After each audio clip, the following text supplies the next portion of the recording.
Assalamualaikum warahmatullahi wabarakatuh. Halo guys, kembali lagi di Dede Engine bersama saya Dede Anwari.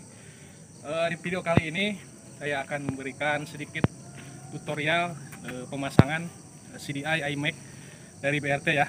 CDI-nya YZDC. Ini CDI yang biasanya dipakai oleh para pelaku balap ya, yang menggunakan sistem pengapian DC khususnya. Kenapa pilihan kita kali ini pada CDI ini? Ya, ini adalah CDI yang menurut saya sangat presisi dan bisa memenuhi kebutuhan yang kita butuhkan. Tentunya di samping harganya yang relatif terjangkau ya guys. Jadi jika dibanding dengan CDI merek lain, CDI ini cukup terjangkau dengan tentunya tidak kalah dalam hal kepresisian dan teknologinya. Oke, tanpa lama-lama kita akan simak bagaimana cara pemasangan dari CDI ini. Mengingat CDI ini adalah CDI yang tidak bisa dipasang secara PNP ya. Jadi harus ada beberapa penyesuaian khususnya di pemakaian rotornya. Rotornya itu bisa pakai YZ ori atau magnet YZ ya, atau bisa juga kita bikin dari rotor lempengan. Itu tergantung kebutuhan kita masing-masing. Oke, langsung aja ikuti video selanjutnya. Ya, ini CDI-nya guys. Di sini sudah terdapat keterangan ya. Modelnya itu iMac Super Remote CDI 2 band ya. Untuk tipenya YZDC. Ini YZ125 tapi DC ya. Harusnya menggunakan arus DC. Untuk pick up-nya ini panjangnya 39 mili dan diameter rotornya itu harus pakai 75. Apabila Anda menggunakan magnet YZ125 ini sudah klop, tidak perlu bahan lagi. Tetapi apabila kita tidak pakai berikut magnetnya ya, kita harus bikin rotor dengan diameter 75 mili. Oke guys, ini rotornya sudah terpasang, pulsernya juga sudah terpasang. Ini jaraknya sudah di set, saya pakai 0,7 ya tadi. Untuk langkah selanjutnya kita akan menentukan tonjolan pulser. Ini belum ada tonjolan pulsernya ya. Jadi selanjutnya akan kita pasang busur derajat, lalu dicek ya pulser angel dan pickup angelnya itu ada posisi di mana, nanti akan dikasih tanda. Dan nanti bagian yang sini yang tidak terpakai akan di slap menggunakan mesin gerinda ya. Jadi nanti yang tersisa hanya tonjolan pulser. Ini sengaja dibuat diameternya itu kemarin masih 77,5, sementara kita butuhnya adalah 75. Nah, ini untuk antisipasi dari pick up-nya supaya nanti tidak harus dilas atau ditambah daging. Jadi nanti dikurangi bagian yang enggak kepakainya dan terbentuklah pulser yang kita inginkan.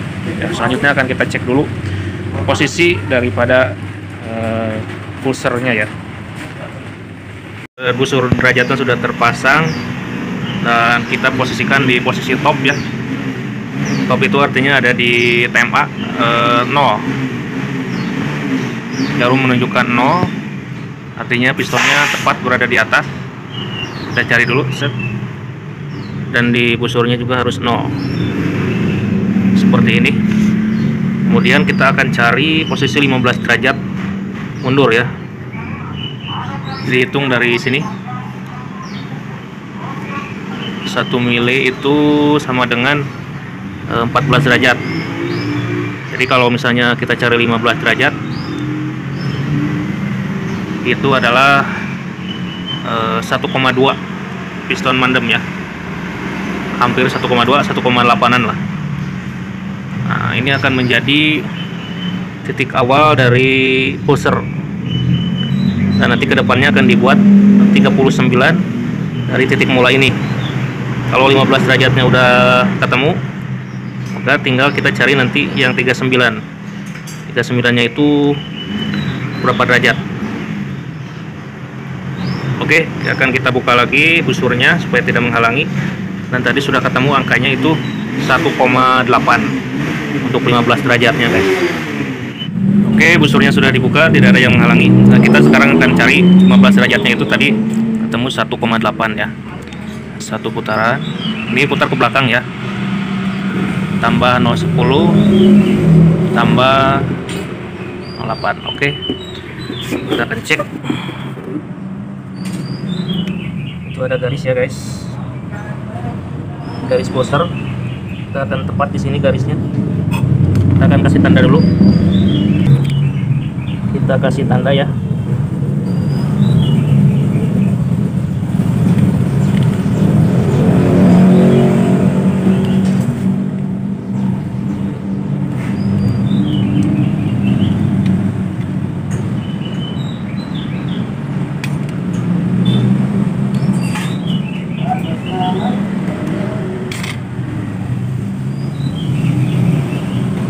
Oke ya, cukup terlihat udah pas. Ya, agak susah juga ya di sinilah.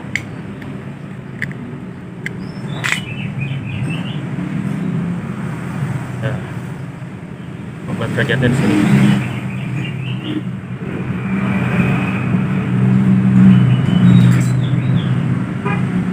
Selanjutnya nanti untuk bagian depannya kita tinggal ngikuti dari bagian belakang ya, tinggal ditambah 39 sesuai tunjuk di CDI. Oke guys, setelah kita cek tadi, ini adalah posisi TMA ya, garisnya TMA itu di sini, dan kita merujuk pada pulsar angel yang biasanya kita pakai untuk Jupiter itu biasanya ada di 65 di sini. Maka total panjang kalau kita merujuk pada petunjuk di CDI itu adalah 39, yang mana 39 itu didapat dari 65 ke 5 derajat ternyata, bukan 15 derajat seperti yang kita cek tadi.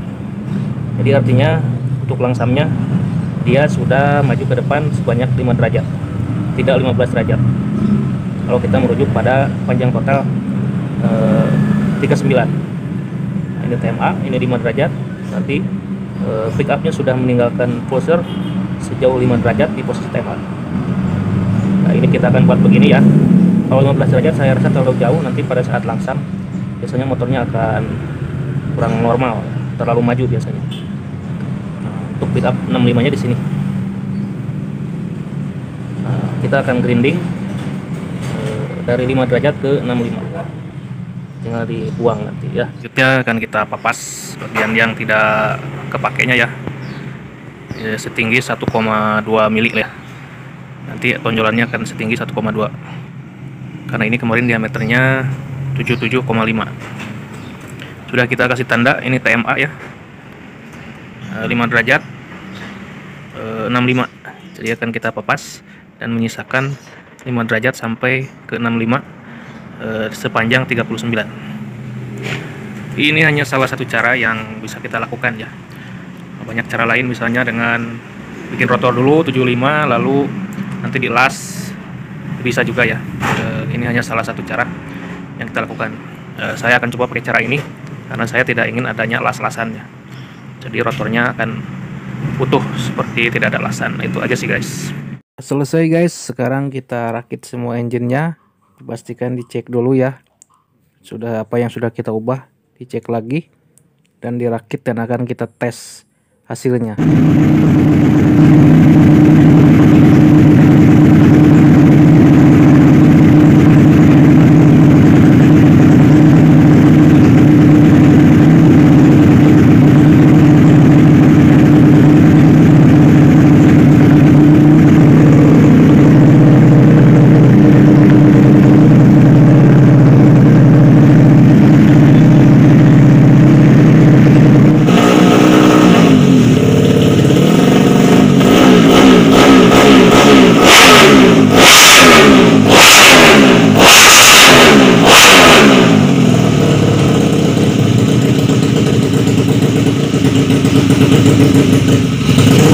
Apa yang menjadi kelebihan dari sistem CDI ini ya, sistem pengapian ini. Baru saja saya habis melakukan tes dyno ya. Yang bisa dilihat dari grafik yang tercipta dari hasil setting tadi, bahwasanya dengan menggunakan rotor mini atau rotor kecil, terbukti bahwa akselerasinya itu meningkat, power dan torsinya juga lebih baik jika dibanding dengan sebelumnya saat masih menggunakan rotor dengan diameter besar. Jadi dengan demikian bisa disimpulkan bahwasanya menggunakan rotor lebih kecil itu memang menguntungkan ya, daripada dengan rotor besar. Tentu dengan settingan yang tepat guys. Nah, ini adalah grafik dyno yang dihasilkan dari hasil tes kita tadi ya. Rata, flat, torsinya juga lebih flat, artinya power bandnya itu lebih luas. Dari 8.000-an ya kita mulai gas sampai dengan hampir 13.000. Itu grafiknya meningkat untuk powernya, dan torsinya cenderung tidak terlalu banyak turun ya. Ya, torsinya itu bisa dihasilkan di RPM 8.800-an ya. Oke. Sementara power maksimumnya itu ada di RPM 12.500. Dan ini AFR, grafik AFR ya guys. AFR-nya oke, cuman ini di atas masih jadi terlalu basah sedikit. Biasanya ini butuh bahan di karburator, di lubang itunya ya, air jet atau main jetnya terlalu besar. Besok kita setting ulang supaya atasnya itu nggak drop, jadi lebih tajam ya, grafiknya lebih tajam, nanti tidak akan seperti ini. Ini kan udah turun nih. Biasanya dengan melihat grafik seperti ini, karakter motornya itu atasnya kurang nusuk guys ya. Jadi ini hanya masalah setting karburator dan pengapian. Ini pengapian, derajat pengapiannya kita masih coba-coba, tetapi saya cukup senang dengan hasil ini karena memang terbukti ada peningkatan. Di samping suara motornya itu menjadi lebih responsif ya, RPM-nya sangat cepat naik.